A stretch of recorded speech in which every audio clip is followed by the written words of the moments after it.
Yo, what is up guys, this is Vaulty back again with a brand new World of Warcraft video. So Blizzcon 2018 has just concluded and we have gotten a lot of information about new things that will be coming up in future patches of Battle for Azeroth. Blizzard has given us a lot of information when it comes to the new updates and things that are upcoming in future content for BfA. So in this video I'm going to be going over 7 new things that are coming to WoW Battle for Azeroth. Number 7, Flying Mounts. So we were all pretty much expecting that we will be getting flying mounts in this expansion. Of course in the BfA continents we can only use our ground mounts at this point, and getting from point A to point B definitely takes a little bit of time compared to the speed we have when we have flying mounts. However, that will be changed as we are getting flying mounts in BfA continents, and usually the way this works is that you need to do a little bit of reputation farming in order to get flying mounts. As we've seen in Warlords of Draenor and Legion World of Warcraft, you have to have revered with all of the factions in the new continent. So in this case for BfA it will probably be the same. If you've got some reputation factions that aren't revered yet, you probably want to get them to revered starting right about now. In addition, Blizzard has also teased us with the B mount and the golden parrot, and come the patch where we can actually start flying, we'll probably be able to get some of these mounts. And to be honest, the B mount looks really cool and I'm gonna try and get that myself. Number 6, updated Goblin and Worgen models. So the Goblin and Worgen models haven't really been updated. The main races such as humans, Tauren, orcs, etc. have all new fancy brand new models. However, Cataclysm was in that weird period where it's not quite in classic WoW territory, but it's not quite in modern WoW territory. So the models that we have from Cataclysm are still the same models that we have today. However, this is going to be changed and Blizzard has actually updated these models. And to be honest, they look pretty cool and it's just way more detailed than what we have right now. The models that we have from Cataclysm are starting to show its age, and Blizzard has responded to this by giving us some updated models that will be coming in BfA. I think the biggest change is definitely the Worgen model. With the details that you can see within the fur, it just looks a lot more aesthetic and a lot more detailed than the models that we have right now. Number 5, nashit. So this is going to be one of the brand new zones that are coming in BfA, and the theme of this zone is basically fighting against Naga and Queen Ashara, which I think a lot of people have been expecting. Like, we are definitely due a fight with Ashara. It's just kind of been teased throughout the lore for the longest period of time, and now we are finally bringing the fight to Ashara, and this is the new zone that will come along with this fight. However, that being said, it looks like a lot of this zone is actually underwater, and from past experience, WoW players don't tend to like underwater zones, so it's going to be interesting to see what Blizzard does with this new zone. And of course, you're not fighting Ashara in the open world, it actually comes with the brand new raid that will come in a future patch, and this is the logical progression from Aldea, where the final boss will obviously be Ashara, and this is going to be the next big raid in Battle for Azeroth.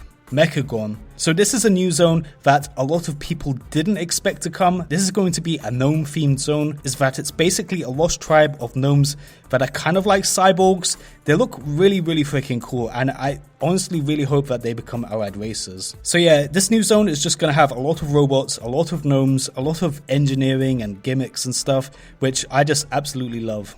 And of course, this new zone comes with the brand new dungeon called Mecha Dungeon. So for people that run Mythic Dungeons, they have a brand new dungeon to go play with.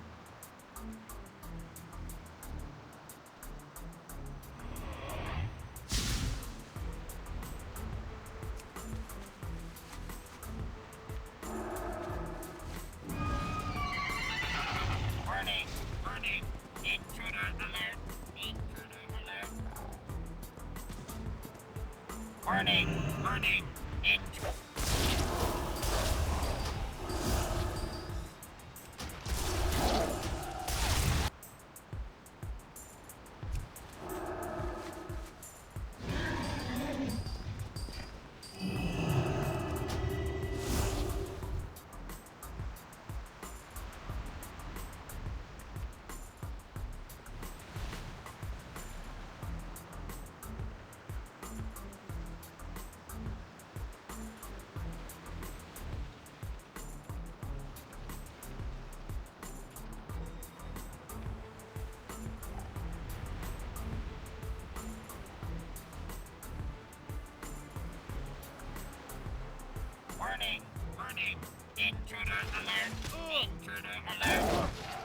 Number 3, Heritage Armor.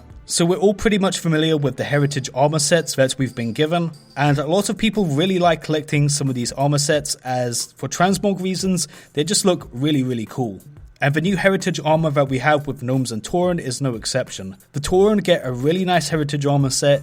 It's kind of like this tribal leader, it just looks really cool. And the Gnomes kind of get this cyborg suit that you can wear, which is also pretty cool in its own right. Number 2, new allied races. So yeah guys, at BlizzCon, Blizzard has announced that we will be getting Zandalari trolls and Kultiran humans. So this is something that a lot of people have been anticipating, and the new models for humans and trolls that we have gotten are pretty much a shoo-in for a new allied race. And of course, we now are getting these guys as allied races. With the Kultiran humans, there's definitely a lot of diversity when it comes to their body types.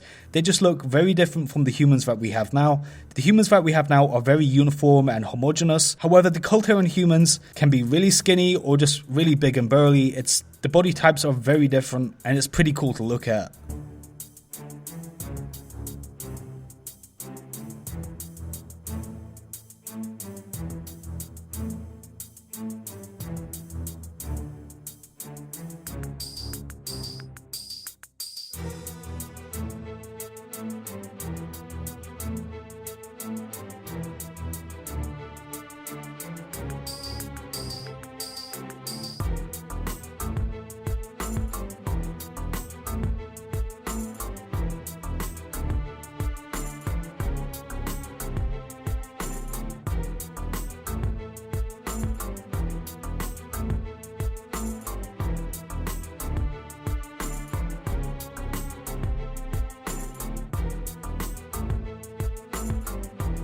For Horde, we also have the new Zandalari trolls, which are also pretty cool.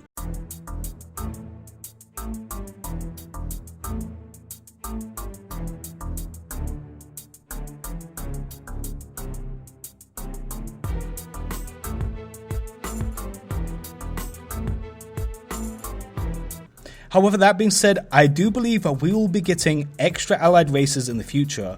Now, the thing that I suspect that we will get in terms of allied races are mecha gnomes. Now, with the release of Mechagon and the new mecha gnomes that we're going to be dealing with, I'm pretty sure that we will become buddy-buddy, and eventually these will become allied races in their own right. Because when you think about it, what else could be an allied race for the gnomes? I do not think it could be leper gnomes, considering that lore-wise it doesn't make any sense. The only logical choice for gnomes having an allied race are the mecha gnomes that we will be dealing with in upcoming updates. As for Horde, we might be getting guild goblins because they've actually teased this in the BlizzCon slides, and when we think about variations of goblins that we're friendly with, lore-wise, the only thing that makes sense is guild goblins. We could actually see these guys as allied races in the future, but to be honest, this is just speculation, but I definitely think we will be getting mecha gnomes in the future. Number 1, heroic warfronts. So a lot of people have been complaining about warfronts, and for good reason. Warfronts are just really easy, and there's just absolutely no challenge. A lot of people have pretty much said that this is free loot, and I can't blame them, to be honest.